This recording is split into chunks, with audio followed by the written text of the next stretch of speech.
من تصعدين بكوستر او تاكسي ويبقى لك فلوس يم السايق، انت اللي تداعين بحقك، ماكو داعي للمحامي اللي بصفك هو اللي طالب بحقك. الساكت عن الحق شيطان اخرس، والناطق بالباطل شيطان ناطق. قبل ايام مرة قاعدة بصفي بقى لها فلوس يم السايق، تقول له عافية، ما تقول له بقى هالقد يمك؟ قلت له ليش مو انت تقولين؟ كان تقول ها مو انا استحي. المطالبة بحقك ما تدل على قلة الانوثة وقلة التربية، بالعكس هذا حقك وانت اللي لازم تاخذيه، مو تخلين الشخص الغريب اللي قاعد بصفك هو يقول فلانة بقت لها هالقد.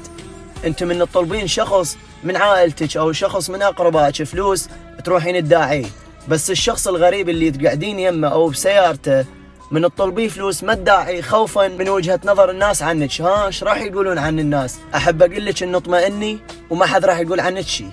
اخذ حقك بايدك وماكو داعي للمحامي اللي قاعد